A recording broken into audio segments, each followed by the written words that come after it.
Do you want to learn how to make these delicious, authentic flautas from scratch? Well, keep watching. And the best part is that you can meal prep most of the ingredients so you can make these super quick next time. This recipe has everything you need.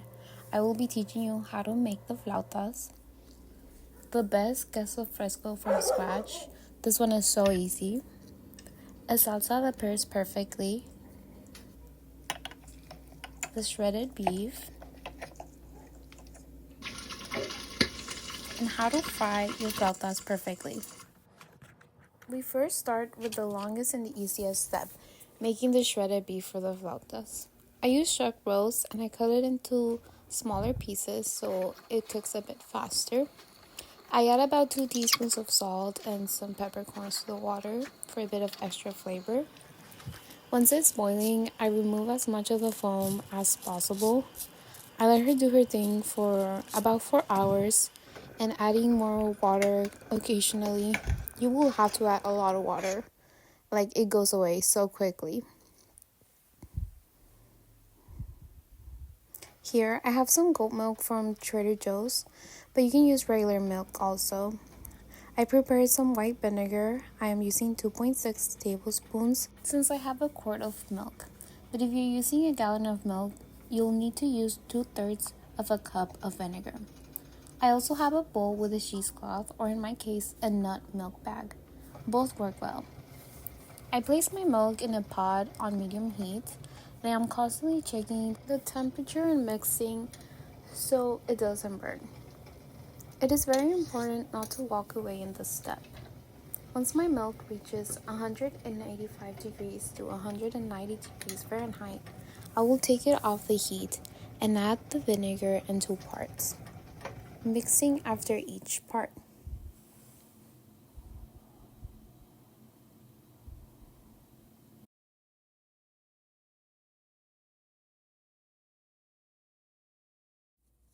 You will immediately start to see the clumps.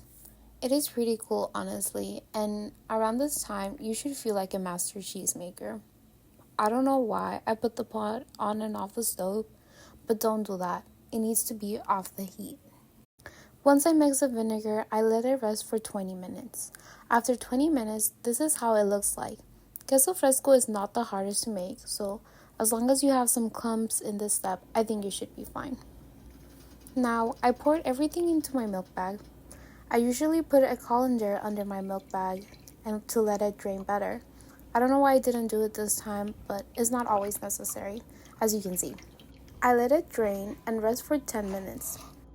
After 10 minutes, I squeeze some of the liquid out. You need to be careful not to squeeze all of the liquid, or it will make your cheese dry. I add about half a teaspoon of salt. I use regular iodized salt, and it works fine. I knead for a few seconds, not too much, or the cheese will become hard later on. I included the video in real time so you can see how much you are supposed to knead.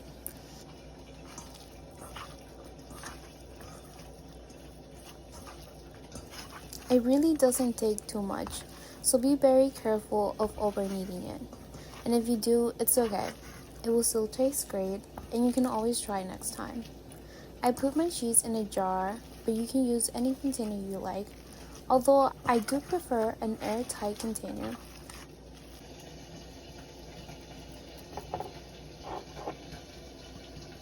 This is the finished result after some time in the fridge. To make my salsa, I start with 3.5 tomatoes, 1/4 of an onion, 3 fresh garlic cloves, as well as 4 chiles de árbol or chile California. I don't know how you know her. I want to be able to really drench my flautas with salsa if that is my desire, which it usually is. So I'm making the salsa not too spicy, but you can always adjust to your preferences. I also added some salt and oregano, but the amount is not super strict as I didn't use most of the water, so just do a few sprinkles. Once everything is soft, it should take around 10 minutes. I scoop out the chiles and the garlic with some water. I blend these first. This way we can get the stronger flavor ingredients into smaller slices. I put the tomato and onions in the blender after so that they are larger in size. This way I give my salsa texture without having huge chunks of garlic or chile de árbol. This is how it should end up looking. After all this time, the meat is finally cooked. This is how your meat should look. And it should also be very easy to shred with just a fork. Look at that. I'm going to scoop out the chunks and place them on my mini food processor, being careful not to over-process the meat. It should be shredded, not grounded.